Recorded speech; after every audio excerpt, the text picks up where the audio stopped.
All right, we are live for Saturday, January 13th. Picks and previews for the Pump Fic Pod.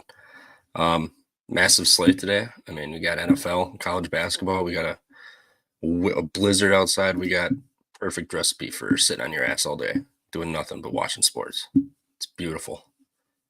Yeah, anything you guys want to start off with, or should we just hop right into it? Down, just hop right into the slate. Beautiful. I guess we'll start with the first one. A Big East showdown in the morning here. Seton Hall is headed to Butler, 4.5. Butler's laying 4.5. Over under is 143. We've already talked about this a little bit. Seems like I like Butler. I know you, or Seton Hall. Seems like you guys are on Butler, but my only real concern with Seton Hall is that Butler feels ranked favored for a reason, especially with 4.5 points. It's not just like you're laying a bucket; you're laying multiple possessions with them. And the thing is, the Texas A&M Seton Hall fouls a ton, sending teams to the line. And Butler is one of the best free throw shooting teams in the country, shooting 77, almost 78%. Butler is coming home off of that Marquette win, a 7-point win on the road.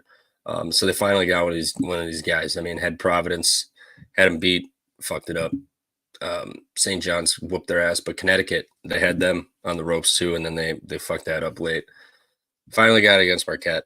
Are they gonna carry it back over home against Seton Hall? Shaheen Holloway and company are rolling, beating Providence, Marquette, Georgetown, and Connecticut.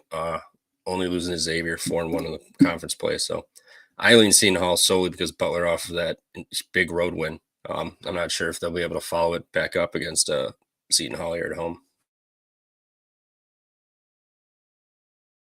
I think I like Butler here. 3.5 on FanDuel's juice to -120 if you like that. But I think that they'll win the game. They're fired up. Thad Matta's got them guys cooking. Hinkle Fieldhouse will be rocking. Tough place to play. Sneaky good place to play too.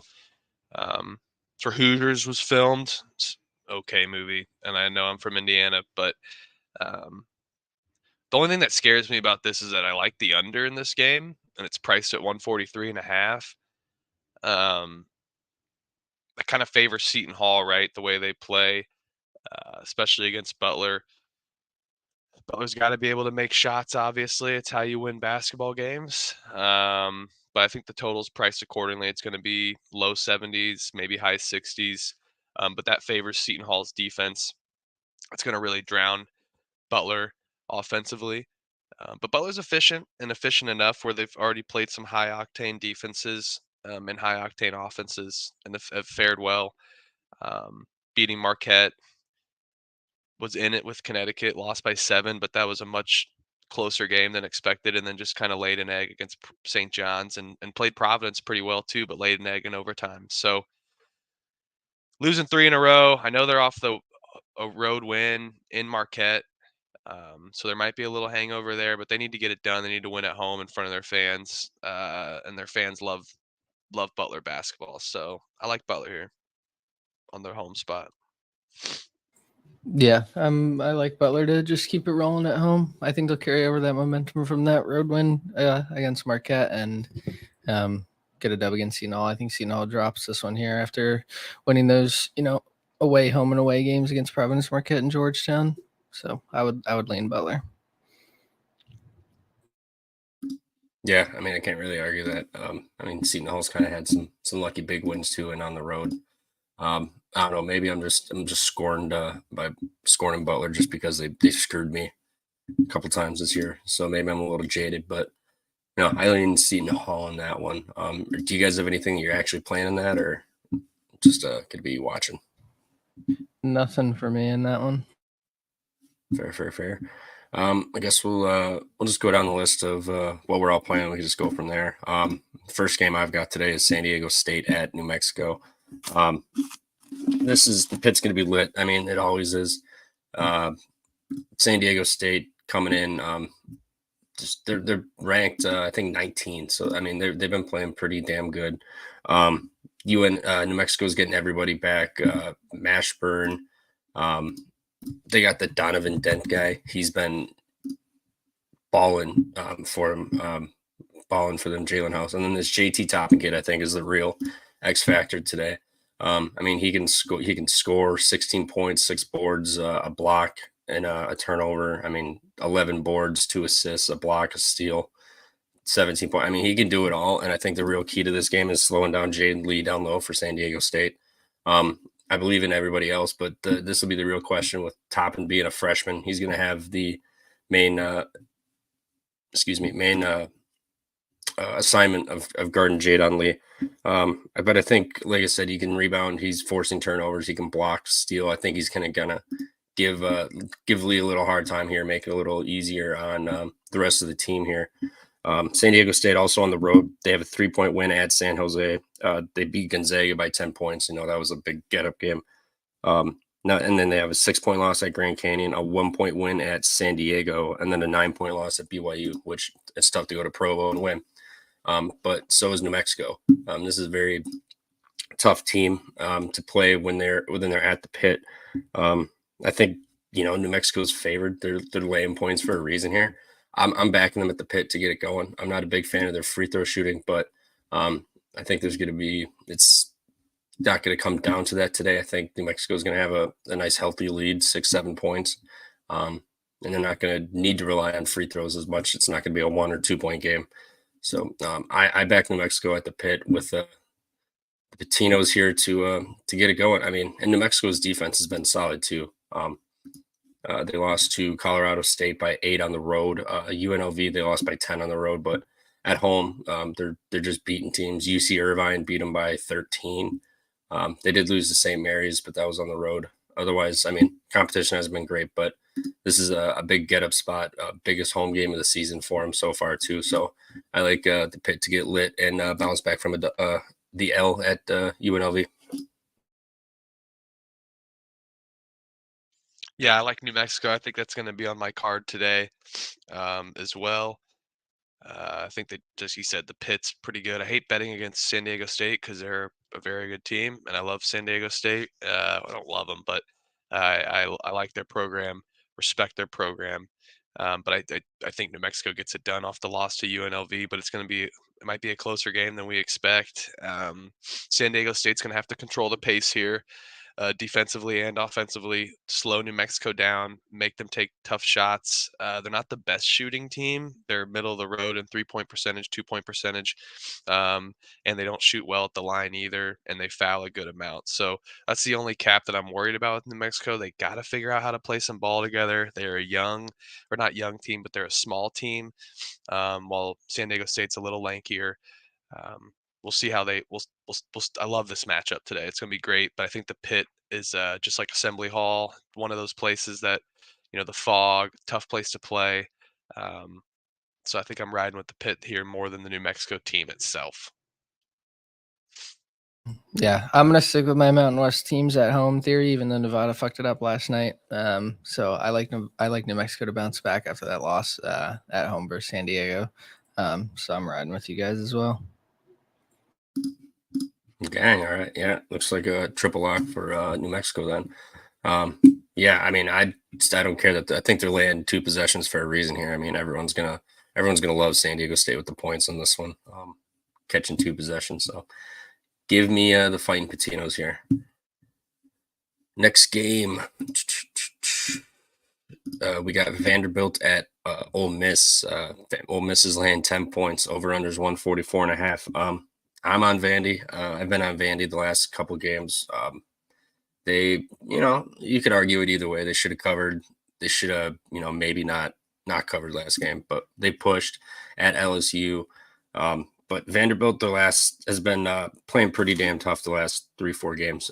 Vanderbilt lost 2 points at Memphis. They had a 3-point home loss to Bama, and then the 8-point road loss to LSU. LSU was a turnover forcing team, whereas Ole Miss is not trying to turn you over on defense as much unless you just give it to them. LSU was also plus 12 in the free throws and plus 8 in turnovers, and it was an 8-point game. So LSU had a big advantage there, and it was still tight until the end. For the most part, it was about a one or single digit game, most of it. Vandy loves to drive and attack, and Ole Miss is allowing the third most points inside the arc in conference play, which is kind of crazy considering they got a 7'5" Jamarian Sharp and 7 foot I can't remember his name backup behind him down low. But Ole Miss is coming in off that Florida blowout. I think Vanderbilt's going to hang in this one. They've been playing very tough. The LSU game was they didn't play great, but they were still right there to cover. And I think the lack of forcing turnovers and Ole Miss's foul trouble can get them in trouble and kind of propel Vanderbilt to keep it within single digits here today.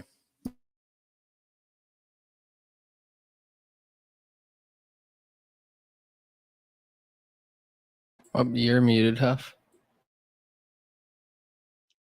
Yeah, I don't have a side in this, to be honest, but I when I was going through it last night, I had to lean Vanderbilt. I think the total's perfect.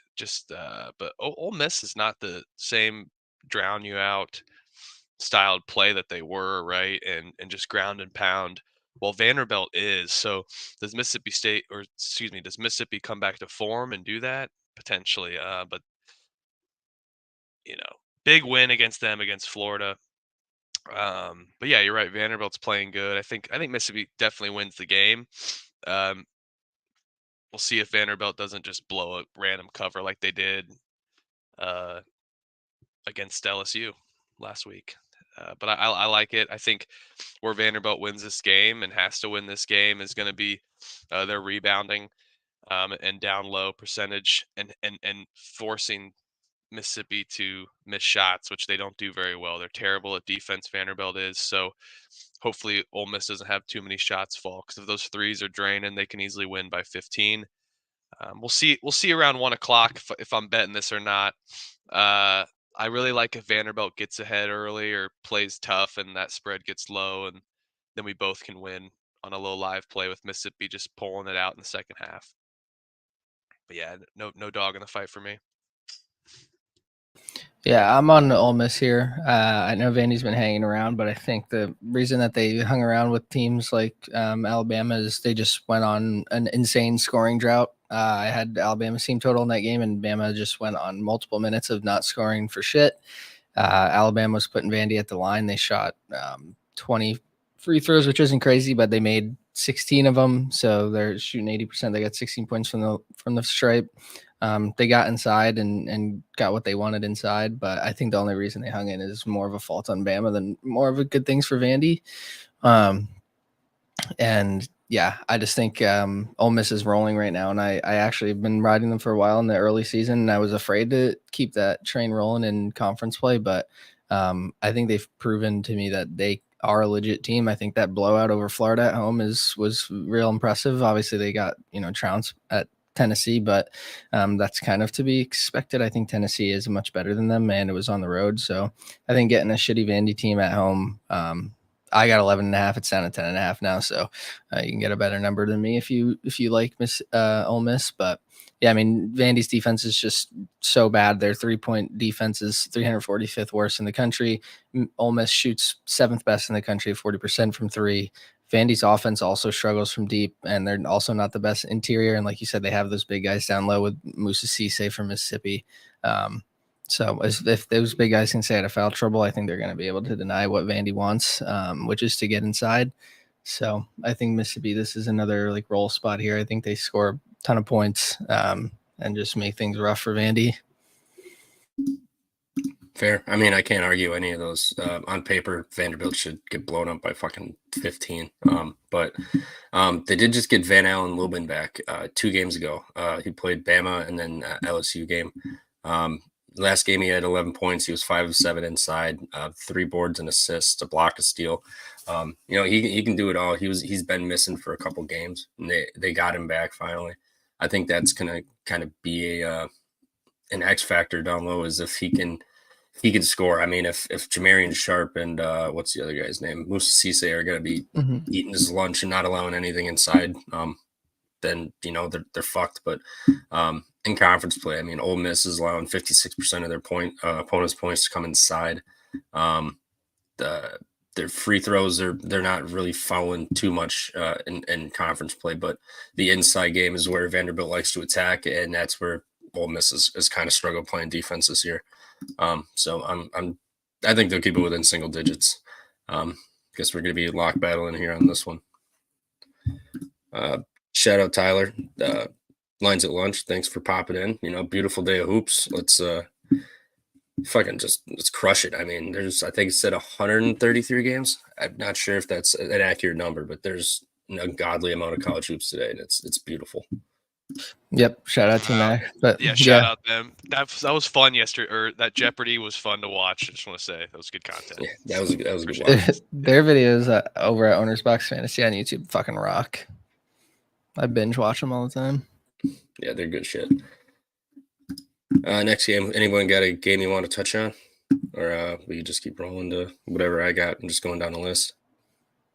Tyler said NFL and CBB had me overwhelmed. Yeah, dude. I was telling these guys, I fucking hate these Saturday slates, honestly. I hate that they just fucking throw 130, 140 games in one day. It's just too much to fucking go over. They need to figure out Sunday's slate. That's what they need to figure out is I get like the NFL has priority, but if you just move 10 or 20 games that like Patrick Star meme, we'll push it, or maybe even more games on Friday, just like spread it out a little bit longer. I don't know. That's what they need to figure out is a little more Friday, a little more Sunday. Yeah. Early games. Now the NFL is winding down. Yeah, it had me up till 2. Yeah, it's literally up till 3 looking at these fucking games. Same. It's so stupid. The go ahead. Oh, my bad. Like I was saying last night, TCE show, they need to take like a third of these Saturday games. So that'd be 30, 40 games. You still have 95, 100 games. Split it on a Sunday. I know why they don't do Sunday, the NFL and shit, but like they also want the kids to get ready for the school week. Shut the fuck up. Nobody cares about that. That's total bullshit excuse, but you can add some Sunday night games and shit now, like some big matchups.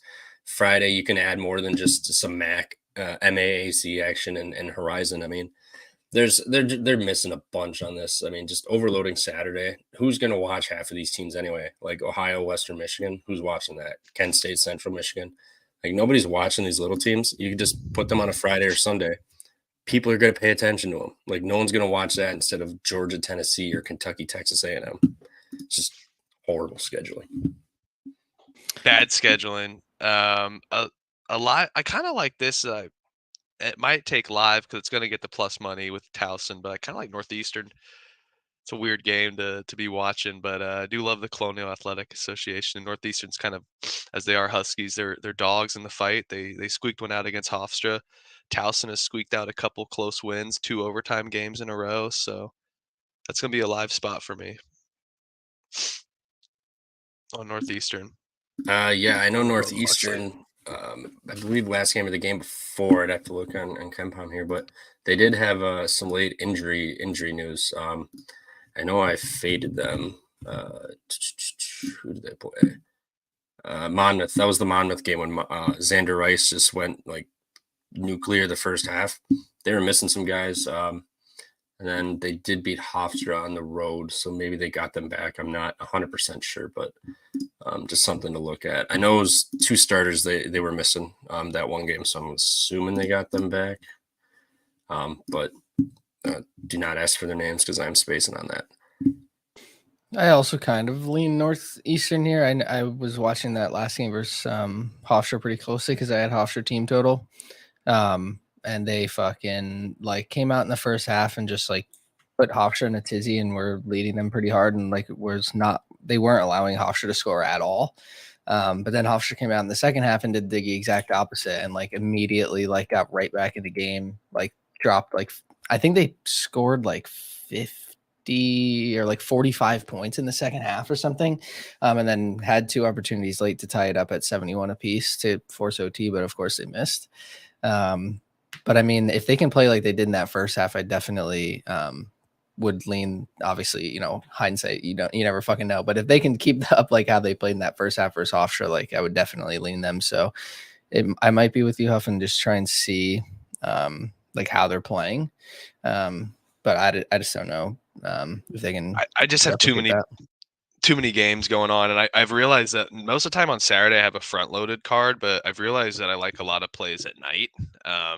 So if I don't lose all my money in NFL, I'll have a lot more plays for the nighttime. But I've realized, like, going through it, I like a lot more plays in the evening and night. But I think this one just stood out to me. I might just be being soft and just rip Northeastern, but I totally think Towson gets in the lead quick and Northeastern gets to like plus 100, plus 110. You can get some value there, and we'll take a look at shot quality. My man Trevor been sending us winners there, and with shot quality. So yeah, Northeastern's good. Towson is just a pass, pivot, triple threat stance. Freaking, we're gonna play 25 seconds of this possession at minimum. T-Max said, did you guys see Terrell Burton's last night? I assume he's talking about that buzzer beater versus FGC. Yeah, that was awesome. It was awesome, steal, but I too. low-key needed OT. Fuck. And fucking, I had Kennesaw -7. Jumped it. Dude, Kennesaw was that lit. place was Kennesaw's always lit. Like I really I saw thought that was gonna mid-majors. be- Youngstown State, I called that out in the last. Oh, I think we were just talking pre-show, but Youngstown State, great arena. I mean, that was lit too. I love that gym. Yeah. That gym is a sneaky mid-major gym that I love. the Penguins get it rocking there for sure. Yeah. Yeah, no, Terrell Burton, he's been going nuts. His last 5, 20, 13, 28, 20, 22. I mean, 5 boards, 6 assists, 7 assists, 9. Like he's all over the place. Like he's a very good fucking player. I just wish he would have missed that and covered for me in OT, but we move. Yeah, Kennesaw State in conference play was really fucking good. I kind of expected them to win that conference last year. I think they lost a lot of pieces this year too, which is kind of impressive how they're playing, because I know a couple of their guys are on USF now. Yeah, Abdur Rahim took Youngblood and yep. Forget the other guy he took, but yeah, he took the 2 guards for him. And I really thought UCF would be better than they're solid, but they're not. I don't know. They're still adjusting, I think, to that new conference, but I was expecting them to be a little better than what they're showing us right now. Well, they went to USF, not UCF. Yeah. Oh, did I say UCF? Whatever. Yeah. Yeah. So they've been in that conference for a bit, but yeah, I mean, they struggled early, USF. But hey, they fucking pulled out for me last night. I appreciate them. That was awesome. Yeah, so many steals. God, that tall. They literally like final 3-4 minutes. That dude looked like Delonte West, but if he was like 6'11", it was fucking awesome. Yeah, they played really well down the stretch because they were fucking me in the first half. They were down like 12. Delonte West. I thought that game was over. I literally looked at it. They're down like 8, and then it was like 6 minutes left. They're down like 7.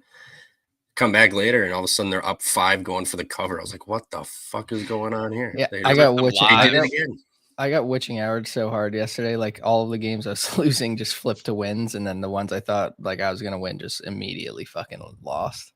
Dude, yeah. I saw USF at like plus 7.5, and they were plus 350. I was like, they're gonna win this game. There's 9 minutes left in this game. They're kind of making comeback because they were down like 12. But yeah. USF, I've noticed they come back late. Like they start slow, and then the last 10 minutes, they're like, all right, how about we just go win this game? Do I dare fade your Badgers at home with Northwestern to cover, Trevor? I'm on this game. This number seems big, doesn't it? It seems big, which makes me want to take Northwestern just because Northwestern, a dog. I mean, I know they're cats, but they can fight. They can fight. I got a bad number here. I'm on the over in this game, actually. I got 135.5. It's down to 133.5. Now I think I'm going to ban myself from betting Friday night because I have bad CLV on like 60% of my bets. They've all moved against me. I think Indiana State is the only one that's moved for me. But I do think Wisconsin wins this game. I think Northwestern just had a really like rough test on the road at Penn State. They pulled it out. They got the win for me. I had them on the money line. I think they were like short favor, like 1.5 or so.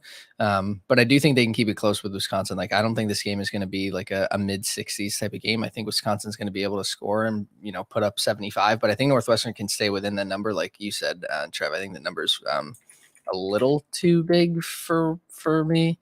I think it's down to 7.5 now. I think I saw it at 8.5 last night. So it's coming down a little bit. But I just think it's going to be more of like a 75-70 type of game. I think these guards from Northwestern are just going to be able to score. They're like Boo Buie. I trust him to do what he's supposed to do. Barnheiser also has been very good for them. And I think if Langborg can like channel his Princeton days and like actually score, because since coming to Northwestern, I think he's been struggling a bit.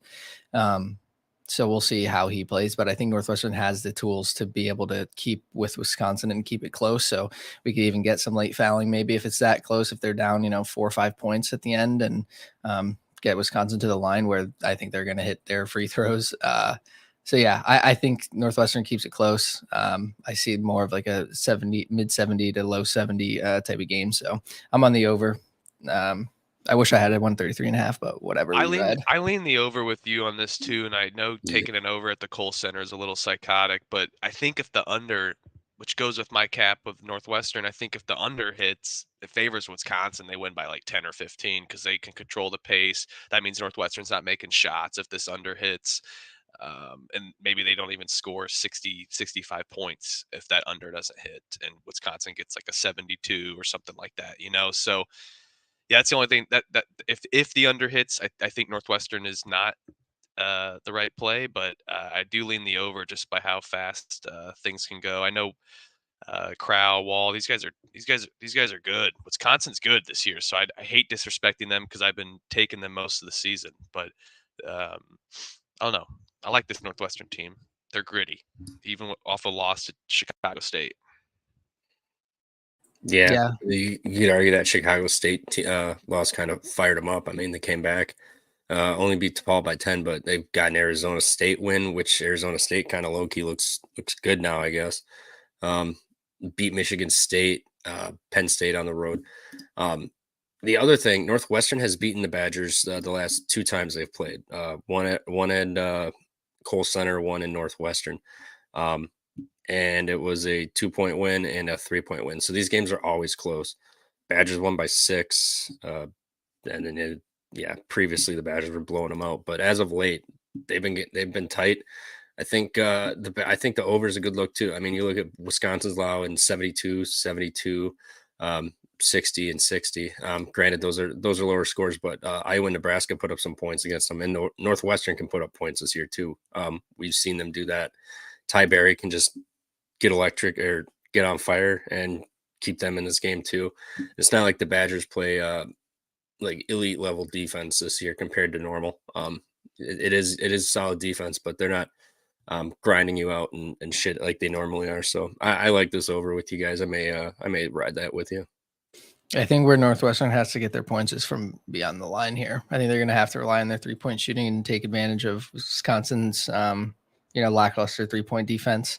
Obviously, Northwestern's shooting like top 30 in the country and shooting percentage almost at 38% as a team. So, like I said, if Langborg can find some rhythm and even knock down just 2-3 threes this game and provide some more offense for Northwestern, I think Wisconsin wins. And I think for Northwestern, I think Wisconsin's going to score, like I said, mid 70s, but I think Northwestern could fight and keep it close. So yeah, I don't see it being crazy like 150s or something, but I think we can easily get into low 140s here. Yeah, Langborg shooting 39% from 3, and Ty Berry's 48% or 46% from 3. He's a solid player. I think he's just been struggling. At least in the Penn State game, he basically did nothing that game. He was just a full non-factor. He had 5 points, 2 for 5 from inside, 0 for 2 from 3, one free throw. He's got to get more involved. I know he's not the main guy. They're not looking to him to be the main guy and get 20 points a game like Buie is, but he can easily give you a few threes if he's open. So I don't know. Yeah, I mean, Ty Berry went off last game, and you saw if somebody other than Boo Buie can do something, this team is, they're pretty solid. They can hoop. So somebody's got to step up. If nobody's going to, this is going to be probably one of the worst games of the day then. But I think Buie or Langford or Langborg are going to show up. With you. I'm with you on there. This might be my dumbest cap of the game, but I love Doug Collins, and I'm taking Doug Collins here over Greg Gard. I think it's great.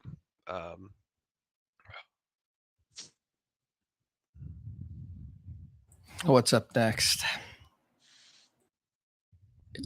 Next, how about this? UNC Greensboro's at Chattanooga. Over unders 143. I love UNCG. I've been betting them for a little bit here. The last game they were in it, but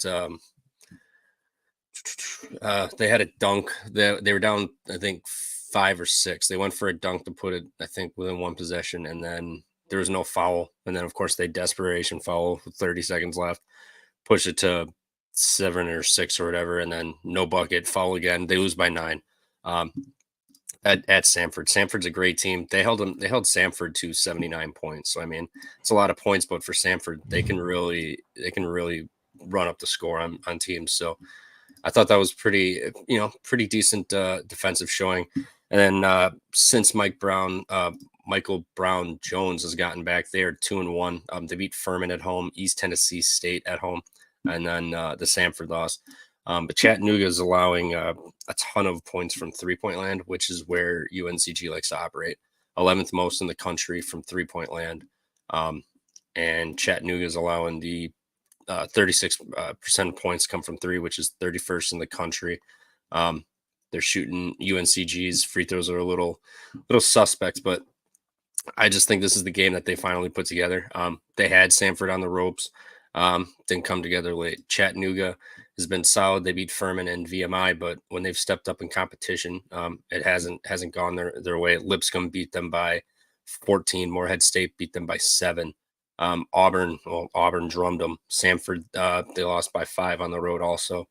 I think this is just the spot that UNCG finally puts together. This will be the 4th game with everybody returning. They don't turn the ball over. They're getting to the free throw line. UNCG or Chattanooga's just 3-point is just where I see this game is getting a ton of points from 3, and they're allowing 42% of the field goals attempted to be 3-pointers, which is that's right up UNCG's alley. They're 44% in that aspect on offense. So I think this is going to be a higher scoring game, and I think UNCG is going to get it done. I'm on the money line against Chattanooga. Jake Stevens isn't going to come and save you today. Let's go, Sparks. Yeah, shout out Greensboro for fouling with 5 seconds left to cash. Dude, that was team total. unbelievable. That was unbelievable. Yeah, they played pretty well. I think they struggled from 3 that game versus Samford, but I think Samford is much better than Chattanooga. I think Samford is like, I mean, obviously I fucking love them. I've been riding them like every game, especially at home where they just like fucking run the score up on anybody. But yeah, I think Greensboro played really well. I think you mentioned it. Brown Jones came back and like he looked fucking awesome. And that second half late, he got a bunch of his points in that second half to really make Samford sweat there.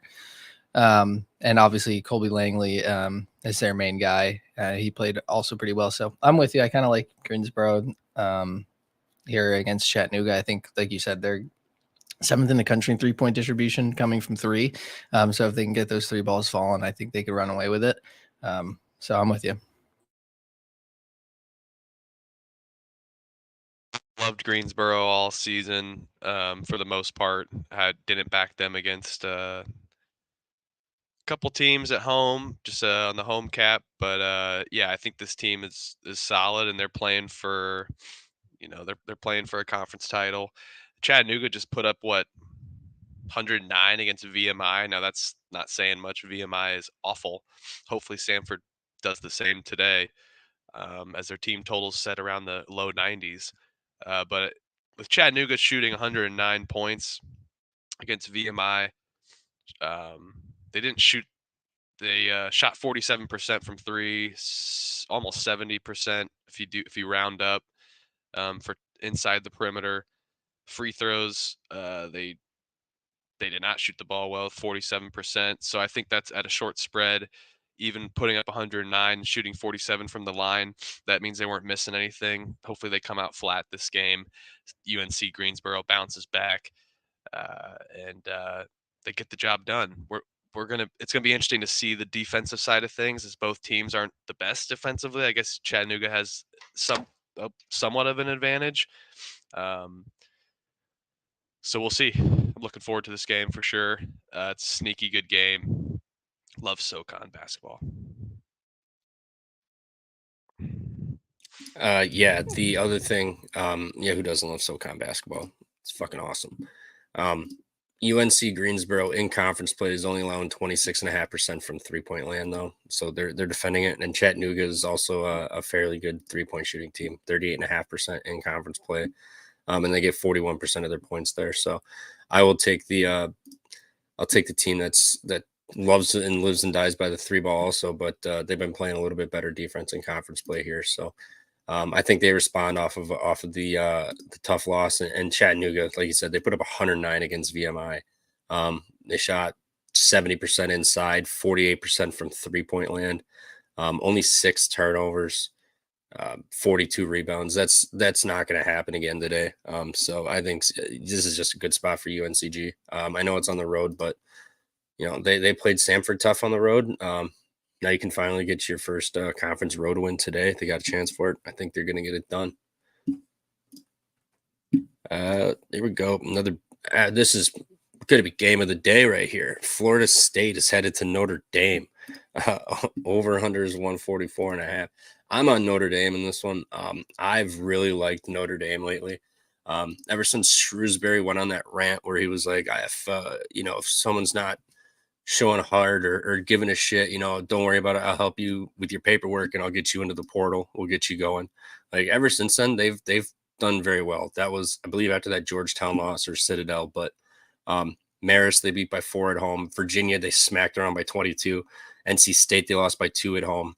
Duke, they lost by 8. And then they went on the road and got an overtime win in Georgia Tech. Now you're coming home against Florida State. Florida State has had 3. This is their second or third road game. If you want to count neutrals, they're 2-3 or 2-4, but still they lost to Florida on the road. That's to be expected. Georgia, they lost by 2 at home. North Carolina whooped them by 8. But other than that, they have not gone on the road. This will be their first road game since Saturday, December 12th, for a true road game. Neutral, they had December 9th. So regardless, it's been over a month since they've left home. And now you're getting a Notre Dame team that's playing inspired basketball. I mean, you go on their KenPom or whatever, it doesn't look pretty at all, but this is a team that's really turned it around. I mean, 2-point loss to NC State at home, 8-point loss to Duke. They had Duke on the ropes until late, and then it kind of just got away from them. So I don't think Florida State is going to come into South Bend today and get this done. I think Notre Dame's going to not finally, but they're gonna get another big ACC win at home before they have to hit the road again. But I don't know, just something about this team. They're starting to play a lot better. And like I said, that Shrewsbury rant, I kind of think just kicked everyone in the ass, and they've turned it around since.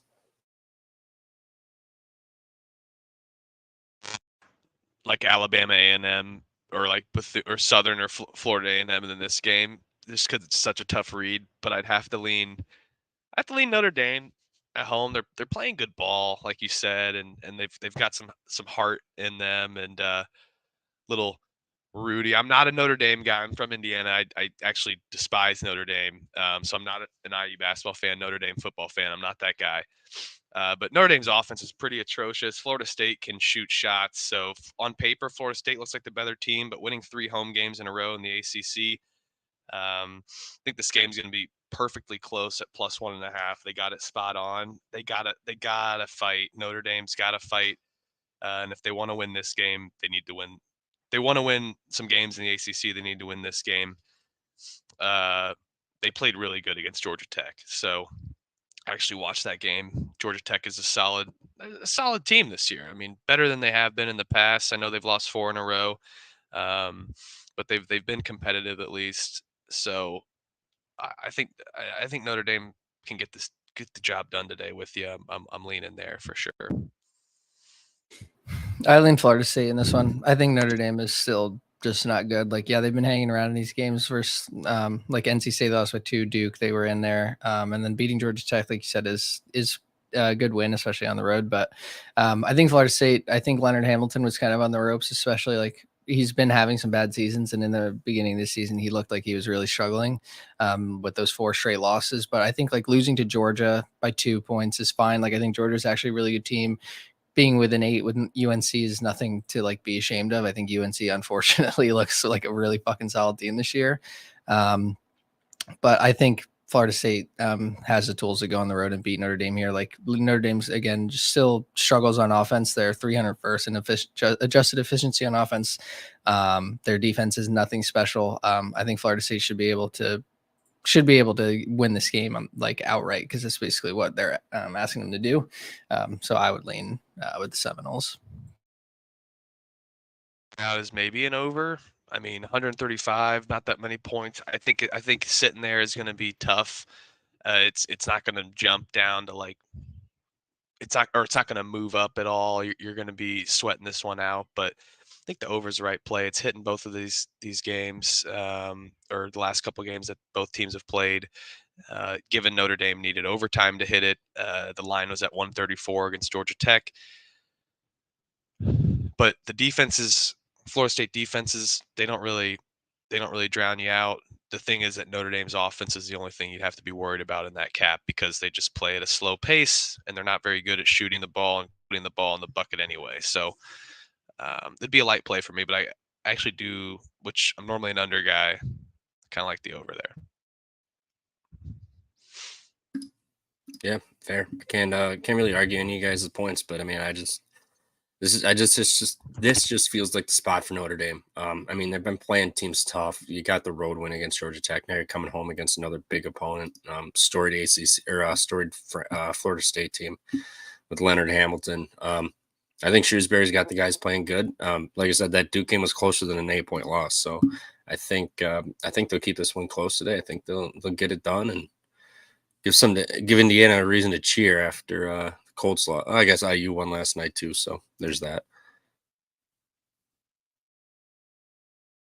Our Bears fans, they're not even Colts fans most of the time. I suppose that's up north, isn't it? So South far. Yeah, it's closer to Chicago almost, or it's equidistant. But even better, they need something to fucking be happy for. Bears are fucking toast. They just lost to the Packers. Yeah, Notre Dame outright in this one. For all the people, feel good game. Next, we got we're all kind of split on this one. Kentucky is at Texas A&M. Texas A&M is laying 3.5 now. It dropped from 4 on my book, at least. I don't know about you guys, but it's down to 3 now. So sorry, it's at 3. I was looking at the wrong game. I was looking at New Mexico. Texas A&M is laying 2.5 at home. Texas A&M's off back-to-back loss. And they're desperate. They're looking for a win here. Let me pull up the sheet, see who they've lost to. But LSU and Auburn. They did lose to Auburn on the road. It was an 11-point loss. They lost to LSU at home by 15. That was an embarrassing loss. LSU was on them from the jump. They didn't stand a chance. Now you're getting Kentucky coming in here. And Kentucky went on the road last week, like we saw, at Florida. Florida had them beat, and then late they just imploded. And Kentucky managed to pull out a 2-point win here. I don't think they're going to have as much luck today. I mean, you're going against a desperate Texas A&M team who's at home. Buzz Williams and a young Kentucky team is coming in here, feeling themselves, winning 6 straight. Just beat Missouri by 23. You got that Florida loss you pulled out of their ass. Now they're going to head to College Station. Kentucky's fouling a fair amount in conference play. 39.5% on defense. They're getting free throw attempted to the field goals attempted, and Texas A&M. Granted, their free throws aren't elite, but 71%. If you're going to get sent to the line 20 plus times, you're going to get 14 extra points just off of that. Texas A&M, they've been so cold from 3 lately, but I think at home in this desperate spot, they're gonna find it. And Kentucky, like I said, they managed to pull it out of Florida out of their ass. I think Buzz Williams is a better coach than Todd Golden. So I'm going to back Buzz Williams in a desperate Texas A&M team with Boots Radford, Wade Taylor, Henry Coleman too. He's going to have to bang down low with 2 young guys too. And I think he's just going to have grown man strength and own the paint for them. So that'll be where this game's won is if Coleman can bang around down low with Bradshaw and who's the other guy? Onyenso. Yeah, so two 7-footers, but I think Texas A&M is going to get it done here. They are desperate as fuck for a win. They haven't looked good lately, but now you're getting Kentucky at home and you're laying points. Maybe this is a fugazi spot of just playing a dumb system, but this just give me the desperate Texas A&M team. Get it home, get it done by a bucket at home against Kentucky here, who fouls a lot. And Texas A&M can rebound, number 1 in the country. Offensive rebounds at 44.5% of possessions getting a rebound. Nick, my guy, all years. I would take the 3.5 with Kentucky now. I bet it last night when they were plus 1.5 on the money line, so I got fucked here. But I just think Kentucky is by far the better team. Like I know Texas A&M is desperate for a win here after losing to LSU and Auburn, but I think this offense is so lackluster. Like I don't know how they keep up with Kentucky. If Kentucky gets out to a lead and steams it up to 8 to 12 point lead, like Texas A&M plays super slow. They cannot shoot the 3. Their 2-point offense is nothing nothing special. Whereas you look over at Kentucky and they have, they're greened out on KenPom. I know it's just, we're not just basing everything off KenPom, but I've watched this Kentucky team in a lot of these games. Like that Florida game, was super close the whole time. Florida was leading like 95% of that game, and Kentucky just got it out, got that win. Then Kentucky also beat Missouri by 13. They beat UNC on a neutral by 4. This team is just really good.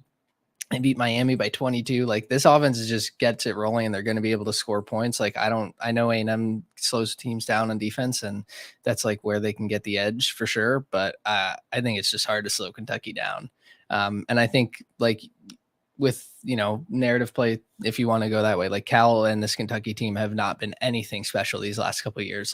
They want to go back to what Kentucky used to be and be a number 1 seed and fucking smash these teams in the SEC. So although A&M is desperate for a win, I think Kentucky as a program is desperate to get back to where they were. And if they get this win here on the road at A&M, who is a solid fucking team, I think that just further motivates the Kentucky squad to try and get a win here. So I would take the 3.5 now because you're getting over a possession. But I got a shit number on the money line. This is the one I've been really back and forth about, but I think I'm going to back the Kentucky team total over 76.5. Last night it was 74. Total jump 2 points. But I think I'm with you. I know Texas A&M is slow pace. They only put up 79 against Houston Christian and 79 against Prairie View. Texas A&M's team total sitting at 79. Kentucky can easily control the pace. I mean, Texas A&M has not gone over 79 other than 2 times this game, or 2 times this season, excuse me. So that's going to be interesting. I think that's indicating that they're going to have to run and gun.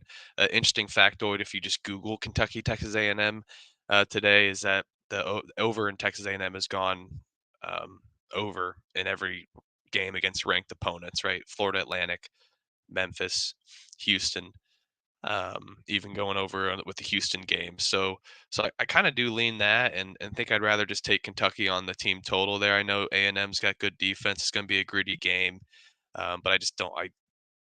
I don't. But Kentucky has a really good defense as well too, and A&M's not the best shooting team. And I don't know what happened to this team. A big fall from grace since the preseason, starting 5-0. Being up against Florida Atlantic and then blowing it, beating Iowa State, playing competitive with Memphis and Houston. Those losses can be expected, but losing to LSU at home was a terrible loss to start the SEC play. So yeah, Nick, I kind of lean with you on Kentucky. I woke up feeling Kentucky after going to bed thinking that A&M's the play with the system, but then it led me to the team total. Because Kentucky can easily go over that, and we've seen them go over that in every game this season. So every single game this season, they've gone over it, which makes me scared. But no, riding it. Let it ride. No, nothing on paper says that Texas A&M should be hanging in this game. They're putrid on offense. But the thing they do is they rebound. They crash the glass. They get second chances. They've been getting blown out at home. They haven't looked good at all. granted, you can't bet based on splits and whatnot, but I'm looking at VSiN splits here. 87% of bets, 77% of money is on Kentucky with the hook, and 90% of bets, 84% of money is on Kentucky with the plus money on the money line. I don't know. When I see that shit, it just scares me off of those sides because I'm like, granted, the public wins too, but Vegas is trying to take your money. Like they're not trying to help you win, and I think them offering just such um, enticing prices on a Kentucky team who we just saw went on the road to Florida and pulled it out of their ass last week. So I mean, now you're going to catch 3.5 and give them plus money again. It just feels suspect. I think Texas A&M they get this game. I think their slow you down on defense is going to just grind them out and affect Kentucky. I mean, like I said, Kentucky's a bunch of young kids too. Freshmen and sophomores going up against a bunch of juniors and seniors and experience on Texas A&M. This feels like the game that Texas A&M has to win. They got to get going. Otherwise, you got Arkansas, LSU on the road next. And granted, they're not great teams, but if you're going to get blown out at home again after LSU just did that to you, I think Texas A&M is in real trouble. They're in a down spiral then, and they could arguably finish one of the bottom teams in the SEC this year. But I think this is the game they get fired up and get rolling for because they need it so badly. And this place is going to be amped up with Kentucky in the building. They're going to be gigging them all day. So give me Texas A&M in this one. Real quick, I kind of like the A&M team total under 2, which I think that just has proven my point that I like Kentucky here. It might be a better play. I mean, they haven't scored above 79 since November 23rd. Merry Thanksgiving. So yeah, I think it's going to be a total play for me. So stay tuned on that. But I don't know if A&M's going to grind them out. This game's gonna be one on pace, and if Kentucky can just play at their pace like they normally do, they win this game. Texas A&M needs to control the pace and control the ball. That's gonna be a tough thing to do against this Kentucky team that just runs and guns and can easily put up 80 in your face. You know, I don't hate that whatsoever. I mean, the whole key for Texas A&M too is grinding them out. I mean, they're not gonna win a shootout against them unless everything just flips today and they're shooting 45% from 3 and whatnot. But the foul game too, also getting to the line, they could just drive and look to take out Bradshaw or Onyeso via the fouls too, just cutting in with their size and length inside. But yeah, that team total actually doesn't seem half bad. I see 78.5 on my book, but yeah, they're going to have to grind them out. So, I mean, limit the possessions, eat the clock, and be efficient on offense. I think that under is 79. So, yeah. Yep. The over. Good for you having legal books. What's next? Those are the 5 that I have kind of early right now. What do you guys got?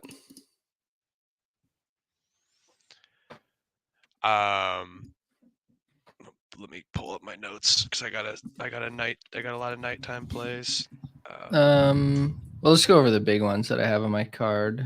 We don't have to talk about the shitty ones. I have BC Clemson over. If I fucking watch another BC game where Quentin Post puts up no fucking stat lines, I will honestly shoot myself. But I think this is a spot that I think Clemson can get right and get a win here. I don't know if they're going to cover 9.5. That's a crazy spread for a team that hasn't done anything in the last 3 games. But I think the Clemson offense is very good, and they can definitely put up mid 80s against Boston College's defense. Clemson can shoot the 3. They're getting 35%, 34% of their points from 3. It's top 80 in the country. And I do like the BC team as well. Like, they've proven that they're a very good team. They've beaten St. John's. They beat Georgia Tech on the road, beat Vandy on the road. Like, this team can definitely score. And I really, really am fucking hoping that Quentin Post gets a bounce back here. He attempted 4 shots last game and scored 0 points. I mean, he was a legitimate non-factor. He didn't do a fucking thing.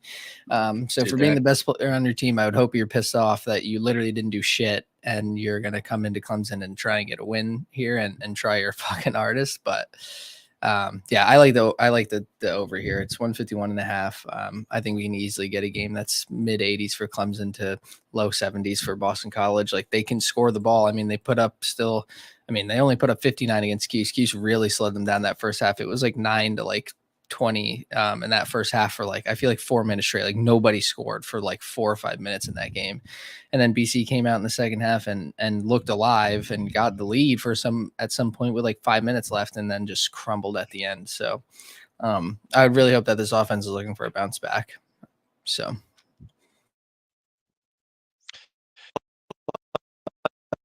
I like BYU today. God, hate saying that. One of my least favorite teams in general, but that number is up UCF there now. Yeah, 6. took 4.5 last night, so hate to give that out. So we can rush through that, but UCF's hungover, man. They just beat Kansas. Johnny Dawkins was going crazy. Look what they did against Kansas State. They barely beat Florida A&M at home. I think BYU's offense can handle them. Just be curious how UCF's defense plays. BYU off a loss to Cincinnati, off a loss against Baylor. I think they try to get one road win first coming home against Iowa State. Then they got Texas Tech. Then they got Houston. Then Texas. So they got to get this done, man. Big 12 is never easy. I'm not saying UCF is a bad team. They're a good team, but they got to get this done before their big slate. I'm not just bet Big 12 games, I promise, but another Big 12 game I like is TCU, I guess, catching 4.5. Love this Houston team, but the home dogs, I always will take them, like the Iowa State for that same reason. And Iowa State is definitely not the better team than Houston, but it's just kind of how that works. I like Southern Illinois against Drake today and Carbondale, Illinois. I think that's a really good game. A sneaky good game. Drake off a big win against our favorite team in the world, the Sycamores. I can see Southern Illinois is pretty public and the line's not really budging, which kind of freaks me out, but I don't care. This team's good at home. I think Drake may be the better team just offensively, but Southern Illinois can drown them out on defense. So the total's around 137, which is crazy with the Drake line, but you just never know with Southern Illinois. So that's going to be a live bet spot for the total, but I like Southern Illinois here. Yeah, I mean Drake off of the Indiana State win. I mean, it's a big fucking win. Now you're gonna hit the road. Southern Illinois has been solid. They've caught some teams. I believe it was Oklahoma State. Yep, they won at home. I watched that game on CBS Sports. It was a great game, but losing to Austin Peay, losing to Wichita State. The only thing that scares me is that they've won 6 in a row. How many have Drake won in a row? They've lost one at Belmont. They win one, they lose one. So Drake will be playing lights out, I think. I kind of do like the over a little bit, although it's crazy with the Southern Illinois. I just think that this is going to be one of those games that gets to 72, 70, and there we go. You're well over with 7 points, 8 points to get. Fair. I mean, outside of home, including neutral, they're one in including, well, I guess the last 2 games have got wins, but prior to that, they were 1-3 away from home up until Illinois State and Valparaiso. Austin Peay beat them by 2 after the Oklahoma State win. So, I mean, a little bit of a letdown after that big win. But, I mean, they hung with James Madison by 6. Indiana State you went to Indiana State and got fucking rolled. Now you're going to get another big dog coming in here with Drake. I think they can catch him. Like you said, it is kind of scary with how much. I mean, you can't trust the splits at all either. I mean, you can't bet on splits, but just seeing all of that action coming in on him and the line's not moving is a little suspect. But Drake, they lost UAB on the road, beat Illinois State at home, lost to Belmont on the road, beat Indiana State at home. They beat Illinois and Indiana State at home. Lost their last 2 road games. Now they're hitting the road again against a Illinois team that'll slow you down. They play lockdown defense. They're not giving you a shit ton from 3-point. You're gonna have to get it inside. And Drake, that's not really Drake's game. They will, but that's not where they like to operate. So I think it'll be a nice clash of styles here. I think Drake is, in for a little trouble here. Southern Illinois is going to get up for this game. I like it personally. I'll probably end up on this tonight, and I'll probably just play money line. I mean, when you're getting 2 points with a home team, it's nice to take it. But I mean, if they're going to cover that 2 points, pretty solid chance they're just going to win the game outright. So I'll just take the plus money on the money line there for Southern Illinois tonight. And they shoot great free throws, 77%. That's top 30 in the country.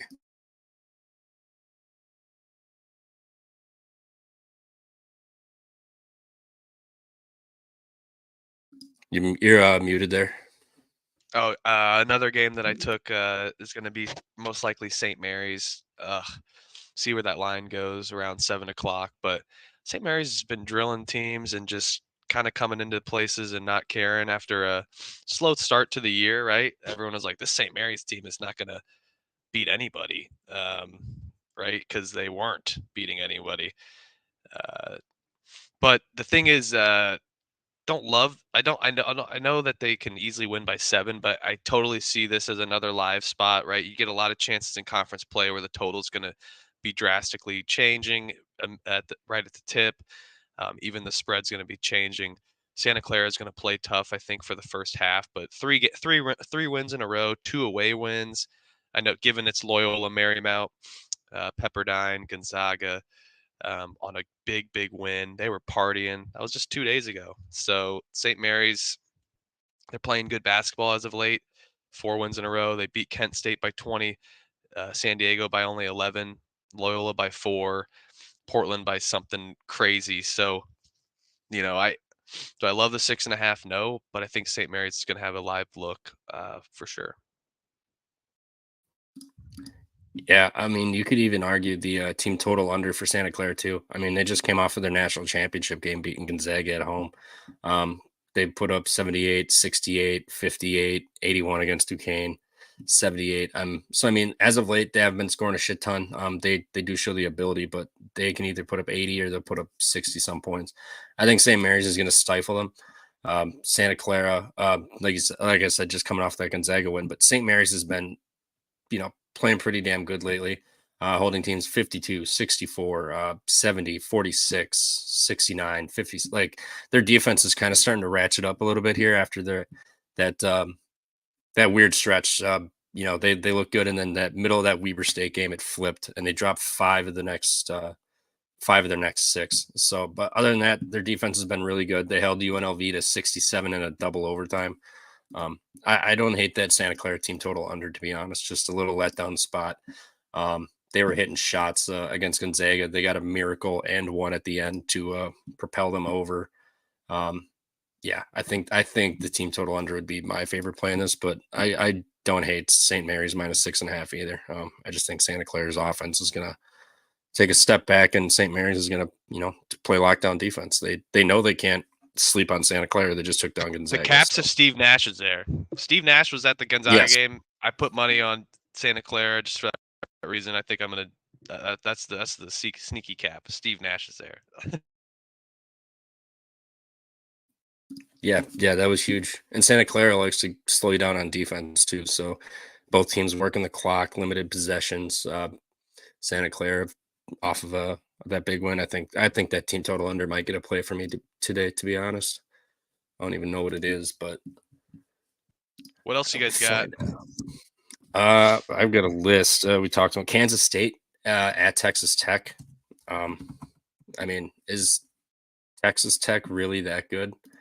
I mean, granted, they've had some big wins, but they've just started to turn it around lately. Let's see here. Yeah, Oklahoma State, they won at home. They beat Texas on the road. That was a big win, and I really thought they'd drop the Oklahoma State game. They did not. They mollywopped Oklahoma State. Do not back Oklahoma State away from home. I've learned my lesson. But Texas Tech's got Kansas State, Houston on deck on the road. So they're praying Houston gets a W today. And I think they're kind of looking ahead a little bit. I mean, you can't look ahead in the Big 12, but you're going on the road against Houston, and Houston hasn't won a game yet in conference play, so that could be a really tough spot. So they'll need this game, but at the same time, I think 6.5 is too many points for a team that's they've been doing well, but outside of these last 2 games, nobody inside the top 150 in KenPom. Well, Iowa, but Villanova they lost by 16. Butler they lost by 8. I think Kansas State's defense is going to be good enough to keep them in this game, keep it within 3 possessions. With the look ahead a little bit for Texas Tech. Texas Tech likes they're really good at shooting free throws, but Kansas State limits you at the line. They're top 25 and not sending you there on defense. So I think Texas Tech will have a little bit of a struggle here today. I think Kansas State defense keeps them in and keeps it within 1 possession here. I'm not betting this game. I don't even want to watch this game. Gosh almighty. Now, Texas Tech's been good this year. Better than I expected preseason. Playing a lot better. So, yeah, I like your read. Pop Isaacs, he's a dog. Toussaint, dog. Yeah. So, yeah, I'm just curious if they're actually as good as we think they are. Just because they've beaten up on some bad teams, and then they had the big Texas win. Oklahoma State sucks on the road. I think they're good. They'll be the 4th seed in the Big 12. Maybe sneak into 3. Yeah, they're still playing slow, but they've got a decent amount of green on the KenPom. But again, these opponents haven't been lights out all year, and they beat Michigan. Congrats. Other games I've got, Wake Forest. I don't know. I think we kind of touched on it, not much. They're laying 6 now. It's Wake Forest at home too, but this is a battle of the athletics versus the unathletic. I mean, this is a bunch of white Virginia kids they're going to try to slow it down, bounce passes, layups, and Wake Forest can just light it up. Like they love playing at home. They love playing fast. And we've seen UVA go on the road this year and just get trounced. Ask them about that Notre Dame game. Now you get Wake Forest coming home off a loss to Florida State by 5 on the road. Now you're going to get Virginia, who's going to try to muck you down, but they've lost by 20 at Memphis on the road, 20 to Notre Dame on the road, 16 to NC State on the road. I think this is another smash spot for Wake Forest here. You're coming in off a loss.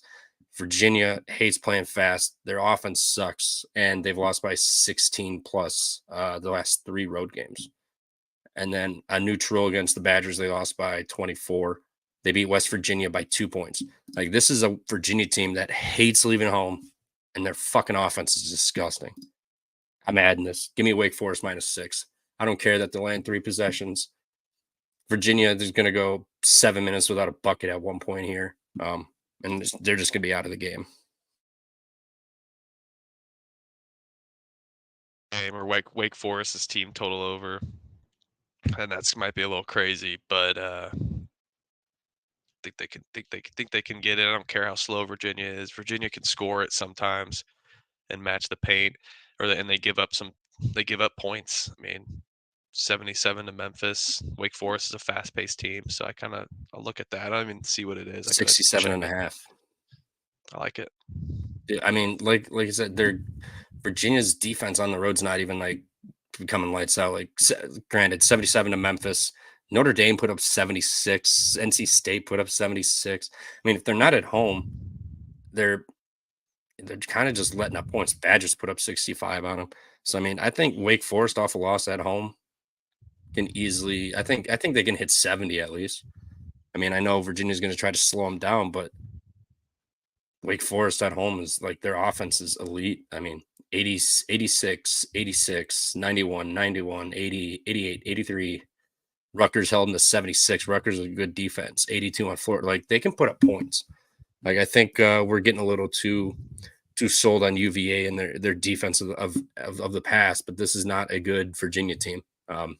They play great defense at home, but that's about it. I mean, they've played some tough opponents and they've gotten the doors blown off of them. Not to mention you lose by almost 20 the last 3 games straight. So another game I'm looking at. We talked about that. South Carolina. This game I'm intrigued by. They're playing Missouri. I think Missouri is not as good as we had thought. I know at the beginning of the year we are all a little high on Missouri. but where is this game? Damn it. We were all a little high on Missouri, but they have been kind of a okay, I can't find this game at all on my book now. Anyone have a line on this? My bad. On what? Missouri? Missouri I'll- minus 2.5. 3.5. I saw. Still, I see. okay, that's what it 3.5. was. I see last 2.5. Okay, Okay, I I see do see 3.5 3. now. Yeah, so this has gone up. I mean, has anybody else really been too impressed with Missouri? I mean, I get this is probably playing into that same cap for the Texas A&M versus Kansas or Kentucky game, but man, Missouri's dropped 5 of the last 6, but they've played tough opponents: Kentucky, Georgia, Illinois, Seton Hall, Kansas, Pittsburgh, Minnesota, Memphis. Like they've played a very tough schedule this year, and they're not getting these wins. South Carolina's coming in off of a Alabama drumming by about 27 points. Now you're going to go against Missouri, who has shown they can't win at home. Georgia beat them by 7. Neutral, Illinois, they had Terrence Shannon at the time, still whopped them by 24. I don't know. This is a little disappointing. We all, I don't know about you. Well, I think we all kind of thought that Dennis Gates would have this team rolling, and then the addition of Vanover, I thought was going to be really big for this team. Like to play fast. They got a 7-footer that can run up and down the floor. Play with A. Smith, so he knows how to play that style of ball. But they've been just disappointing as hell this season. So I'm kind of liking South Carolina to go on the road and get it done. The fact that we're getting 3.5 now, I think I like that a lot more than what I was going to play before with the money line on 2. So I think the 3.5 is a good look, to be honest, for me. Kind of like Missouri. I know that South Carolina may be the better team, but a 13-1 team, 14-1 team, whatever they are, 13-2, catching points against the Missouri team that's 8-7. I kind of just think it's telling that Missouri gets the job done today. Yeah, they're not very good. Dennis Gates, though, has the SEC experience. Lamont Paris is getting used to it. Really love Lamont Paris as a coach, though. He's got those South Carolina Gamecocks really cocking it up. But I think something just weird happens today where Missouri plays one of their best games, and so I'll dive into the stink. You know, they've lost to Jackson State. They haven't beaten anyone successful. They beat Pittsburgh, but that's not impressive to me. They beat Minnesota, not impressive to me. How dare you take Minnesota plus 3.5 last night in the Assembly Hall? That was come on. But just teasing you. Just love my Hoosiers. But yeah, I didn't hate I anything think last Missouri. night. What? Oh, I thought you were on Minnesota. No. I lean Minnesota, but like I said, I wasn't touching that game because I was like, this. I didn't want to fade.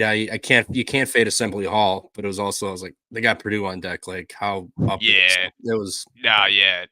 This is just a home spot for me that I like, I think. I'm not saying Missouri is anything close to these big stadiums that sell out, but this is just a home spot on the road that I like. South Carolina's going into cold land. I don't know what the Missouri weather's like, but I know in Kansas City it's not very good. I don't know where Missouri's even located, to be honest. University of Missouri, that is. So, but I'm sure it's not great and something that South Carolina's not ready for. It's just one of those weird spots for South Carolina, in my opinion. Columbia, Missouri, that's right.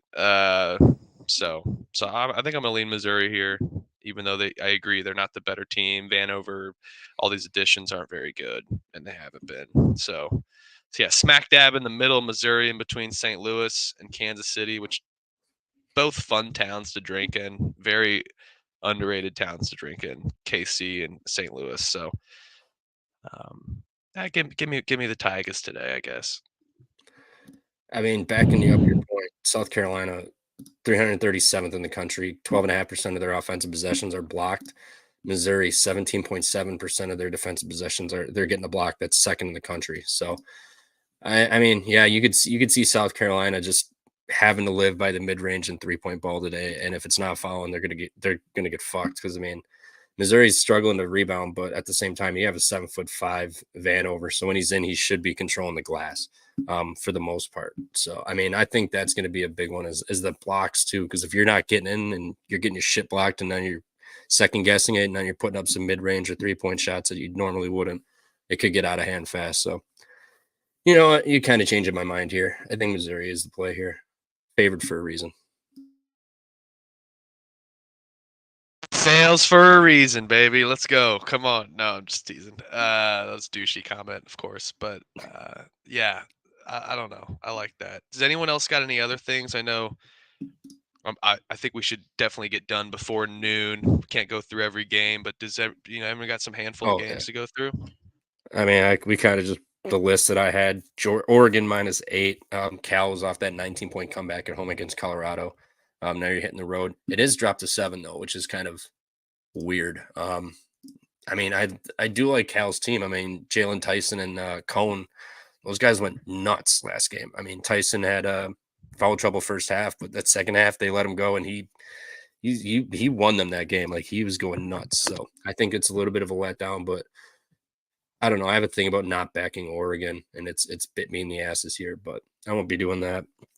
And then the only other one I had, to Georgia Tech, Duke or Nick.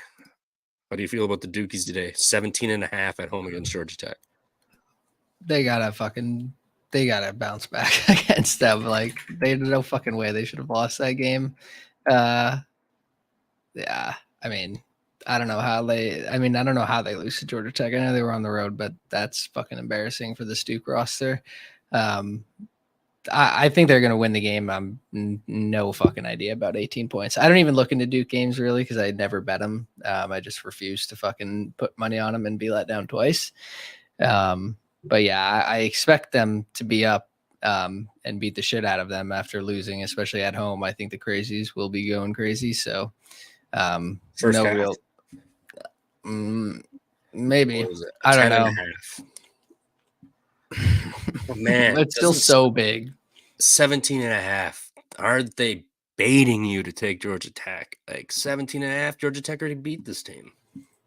Yeah, I mean Duke mopped the fucking floor with Pitt on the road. So if they can, I mean, if they can play like that, they'll beat Georgia Tech by fucking 35 because they beat the shit out of Pitt. Pitt's also just a team that they've burnt me twice now, but I've learned they can't shoot. Granted that they made it at the beginning of the year. Lately, they can't hit fucking water if they fell out of a boat. They are terrible. So yeah, I've learned my lesson on Pitt. Duke, I think, is a little overinflated in this one, but at the same time, like 17.5 points in a conference game, like I feel like they're baiting you to take Georgia Tech in this one. But I want no part of it. If I did, I think Duke first half, come back, get revenge from the Georgia Tech or the previous loss. You're home finally. First time playing Saturday at Cameron Indoor since the Charlotte game. They won 80-56. So I think Duke probably gets up and going early in this one. Maybe Georgia Tech backdoors it, loses by 16, 15 points. But I want no part of this. But the first half is somewhat enticing. But 11 points is a lot. Yeah, that spread is huge. Just put Duke in the parlay money line. The money, yeah, that's free lay piece. It'll add 50 cents to your payout. It's 50 cents more than you had before. The only other one I had was UNLV at catching Utah State at home. UNLV is down to 1.5 now. This is no shit. Yeah, this is just weird. Like Utah State's a very damn good team. They haven't lost since the Bradley. They lost to Bradley on the road, which that's a solid loss. Utah State's got the nation's longest active win streak with 14. They haven't left home since January 2nd. They went to Air Force and mollywopped them. They've won Santa Clara on the road and St. Louis on the road. UNLV coming off the New Mexico win. They beat Hofstra at home, Akron at home. They beat Creighton in a neutral in town. I don't know. This just feels like a game that they get up for. Am I fading Utah State? Absolutely not. I want no part of that. But I would actually lean UNLV in this one. I just think they're going to be able to get inside, get what they want. Offensively, Utah State, that's where they struggle, given 56% of teams' points inside. They're limiting the three ball, which, that's not where UNLV likes to go. They like to attack it inside. 54% of their points, they're shooting 53.5% inside. But they can't rebound. So, I mean, if they're not making shots, they're going to get blown out, but I feel like the spread's pretty telling of what's going to happen here. This will be a huge game for UNLV at home at the casino. I like Utah State. That's better team, but UNLV at home is tough to fade. Yeah, I'll lean Utah State with you. No, I lean UNLV. Or I mean, I'm also a sicko, but I'm I not. mean, I'll lean. I meant against you. Sorry, I need more coffee and haven't been up enough, but was up super late. So yeah, I kind of lean Utah State, but again, Nick. I've been with you on that system for the Mountain West home team, so it's going to be tough. But I think they don't blow out Utah State like they did New Mexico. I don't think. No way. No, Utah State has pride, and they crashed the defensive glass. So I mean, yeah, UNLV 332nd defensive glass, 282nd offensive glass. They're not going to the free throw line either. It's just this line stinks. Like, why the hell is Utah State only 1.5 point favorite? Just it's kind of fishy. Makes me think UNLV gets rolling today, but I don't want to fade Utah State, a team that crashes the glass, versus UNLV, a team who literally doesn't care to rebound whatsoever. So nothing there for me. But those are about the only games I really had. Washington State +9 against Arizona. A little fuck you on the way out, since they didn't get taken out of the Pac-12. But man, Washington State off that win. I don't know if I want to fade Arizona, but Arizona's defense has been suspect on the road at best. So kind of a lean +9 for Wazoo for me. And that's it for me. I don't really have any other like huge games on mine either. We touched on the big ones. Yeah, I might take an under in William Mary and see Stony Brook, but we don't need to talk about that. It's just gross. William Mary's. There's the cap. It's gross. There's the cap. That's gross. William and Mary, man, dear Lord, I should not put that game on. So don't need to talk about that. But their unders have been nice, especially against conference opponents. And Stony Brook is a very good under team as well with their pace. It's game 7. Indiana State. Oh yeah, that's a good one. Let's hear from the Indiana State guy. What you riding with, Nick? I'm just going with the game total here. I think the team total is fucking crazy high. I think they probably hit it. It's 87.5. But yeah, I mean, you know what's riding with them. They both play at an insanely high pace. Indiana State at home, even better wagon. Like both teams offensively capable of putting up, 80 points in a game like this. I think Belmont can shoot 3. They can get inside and make some shots inside. Again, they're 33rd in adjusted tempo. Indiana State's 25th. Indiana State, again, first in effective field goal percentage, top 5 in 3-point percentage, and in 2-point percentage. If they get to the line, they're shooting 78%. The amount of threes Indiana State's going to attempt this game is going to be crazy high. So, yeah, I think Indiana State runs away with it. I think they win a game like maybe like 90-78 or some shit like that. Like I think Belmont's going to be able to get high 70s, low 80s, and I think Indiana State will cover that team total of 87.5. But I knew that total was going to move up today. It's only moved a point, which I think is shocking. I thought it was going to go up like 2 or 3, but I'm just going to ride with 163.5. I think if Indiana State's able to cover that, their team total of 87.5, like Belmont will be able to score. So I think either way you want to go with it, whether it's team total or game over, it's going to be a good bet. Tweeted that I like. Shout out CBB Nick on Twitter. Give him a follow. George Washington money line against Davidson. That was in my card as well. I think Davidson's stinky. They can't beat Rhode Island at home. Come on, what is this Davidson team that we all know and love? They've fallen from grace as well. Had a mediocre team last year with Lawyer.